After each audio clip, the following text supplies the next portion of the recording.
সম্মানিত দর্শক শ্রোতা, আসসালামু আলাইকুম ওয়া রাহমাতুল্লাহ। আজ যে বিষয়টা নিয়ে আপনাদের সাথে আলোচনা করতে চাই তা হলো বাংলাদেশের জাতীয় নির্বাচন। আপনারা সকলে অবগত আছেন, শেখ হাসিনার বাংলাদেশ থেকে বিতাড়িত করার পর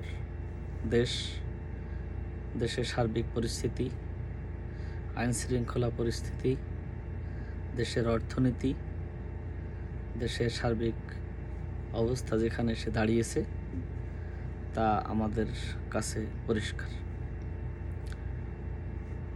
আপনাদের কাছে আমি জানতে চাই, সেটা হলো বর্তমান বিদ্যমান বাংলাদেশে যে প্রশাসনিক কাঠামো রয়েছে, বিশেষ করে পুলিশ, আইন শৃঙ্খলা বাহিনী, এই পুলিশ এবং আইন শৃঙ্খলা বাহিনী দিয়ে বাংলাদেশের জাতীয় নির্বাচন যে ইলেকশন রয়েছে, সেই ইলেকশন কি সুষ্ঠু এবং নিরপেক্ষভাবে সম্পন্ন করা সম্ভব? এই প্রশাসন দিয়ে কি জাতীয় নির্বাচনের যে ঝড়, সেই ঝড় মোকাবেলা করা সম্ভব বলে আপনারা মনে করেন? একটা স্থানীয় নির্বাচন, একেবারে একটি লিমিটেড কিছু এরিয়া, হয়তো 5-10 হাজার মানুষের একটা ইলেকশানেও সেখানে লাশের ছড়াছড়ি হয়ে যায়, সেখানে আইন শৃঙ্খলার যে পরিস্থিতি হয় সেটা আমরা সকলে অবগত। সেই বিচারে যদি জাতীয় নির্বাচন সম্পন্ন হয়, তাহলে সেই জাতীয় নির্বাচনে প্রশাসন এবং যে প্রশাসনিক শক্তি এই মুহূর্তে আমাদের সামনে রয়েছে, সেই প্রশাসনিক শক্তি দিয়ে কি জাতীয় ইলেকশনের যে ধরনের পরিস্থিতি আসবে তাকে আমরা মোকাবেলা করতে সক্ষম? আপনারা কি মনে করতেছেন আমি জানি না, তবে আমি মনে করি বর্তমান যে আইন শৃঙ্খলা রয়েছে, আইন শৃঙ্খলা বাহিনী, বিশেষ করে পুলিশ, তারপরে আনসার, বিডিবি, যাই বলেন না কেন, এই প্রশাসন এবং এই আইন শৃঙ্খলা বাহিনী দিয়ে বাংলাদেশের জাতীয় নির্বাচন কোনোভাবেই সম্পন্ন করা সম্ভব না বলে আমি মনে করি। দ্বিতীয়ত কথায় আসি, এই যে ডক্টর ইউনূস এর যে সরকার, অন্তর্বর্তীকালীন সরকার, এই সরকারটি কেন আসলো, কেন এই সরকারটি গঠিত হয়েছে? এই সরকারটি গঠিত হয়েছে এ কারণেই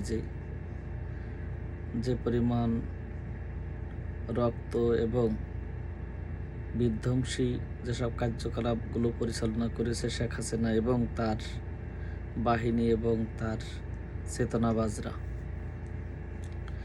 সেই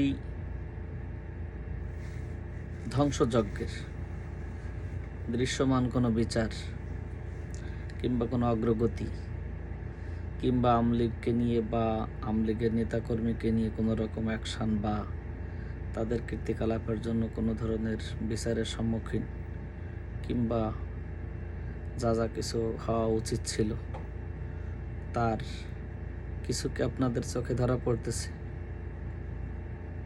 তাহলে প্রশ্ন হলো, দেশের এই অবস্থা দেখার পরে এবং আমলীগের বিচারের যা কিছু দৃশ্যমান আমাদের চোখের সামনে, এই অবস্থার ভিতর দিয়ে নির্বাচনে যাওয়া মানে হলো আমলীগকে ছাড় এবং ডিসকাউন্ট দিয়ে দেওয়া, আমলীগকে মুক্ত করে দেওয়া, আমলীগের পাপগুলোকে আসলে ইনডাইরেক্টলি এটাকে স্কিপ করে পরের স্টেজে চলে যাওয়া। আমলীগের বিচার যদি আগামীতে বাংলাদেশ জাতীয়তাবাদী দল বিএনপি আসে, বিচার তো আর বিএনপি করবে না, বিচার বিভাগ করবে, সেটা ঠিক, কিন্তু তাদের কি সে সদিচ্ছা থাকবে যে আমলীগকে বিচারের কাঠগড়াতে দাঁড় করানো বা দাঁড় করাবে বলে আপনারা মনে করেন? আমি মনে করি করবে না। তাহলে ব্যাপারটা কি দাঁড়াইলো? আওয়ামী লীগের যদি বিচার না হয়, সাংগঠনিকভাবে সংগঠন আওয়ামী লীগের যদি বিচার না হয়, তাদের কাজকলাপগুলোর যদি বিচার না হয়, তাহলে যারা শেখ হাসিনাকে বিতাড়িত করার জন্য রাজপথে নেতৃত্ব দিয়েছে, লড়াই করেছে, তাদের জীবন আবার সংকটাপন্ন হবে, অথবা ওই ইমরানের সরকারের মতো করে তাদেরকে দেশের বাইরে চলে যেতে হবে যুবদের নিরাপত্তার তাগিদে। এবং এই কাজটি অত্যন্ত কৌশলে বাংলাদেশ জাতীয়তাবাদী দল বিএনপি আওয়ামী লীগকে তাদের পিছনে লাগিয়ে দিয়ে এদেরকে রাজনীতির মাঠ থেকে, ময়দান থেকে, এখান থেকে হটিয়ে দেবে বলে আমি মনে করি। তাহলে হিসাবটা কি? হিসাবটা হলো যে আওয়ামী লীগের বিচার এবং সংস্কারের যে প্রস্তাবগুলো উঠেছে সেগুলো সম্পাদন হতে হবে। দ্বিতীয়ত হলো সব থেকে বড় যে এজেন্ডা, তা হলো আওয়ামী লীগের বিচার হতে হবে। আওয়ামী লীগের বিচার সম্পন্ন না হয়ে, আওয়ামী লীগের বিচার কার্যক্রম শুরু না করে বা দৃশ্যমান কোনো ফলাফল না এনে নির্বাচনের ব্যবস্থা করলে বা দেশের নির্বাচন দিয়ে দিলে আওয়ামী লীগ ছাড় পেয়ে যাবে, মাপ পেয়ে যাবে, এবং তাতে সামনের দিনগুলোতে আমাদের জীবনে ঝুঁকির ভিতরে পড়বে। সুতরাং দেশের বর্তমান বিদ্যমান বাস্তবতায় আওয়ামী লীগের বিচার সম্পন্ন হওয়া এবং সংস্কার সহ যে ধরনের এজেন্ডাগুলো সরকার হাতে নিয়েছে সেগুলো পরিসমাপ্তি করার আগ পর্যন্ত নির্বাচন দেওয়া কিংবা কোনো রকম সামনের দিকে আগানোর কোনো সুযোগ সরকারের আছে বলে আমি মনে করি না। ধন্যবাদ ধৈর্য ধরে সময় নিয়ে যারা আমার কথা শুনলেন। সকলের সুস্বাস্থ্য কামনা করে আমি রেখে দিলাম। আল্লাহ হাফিজ।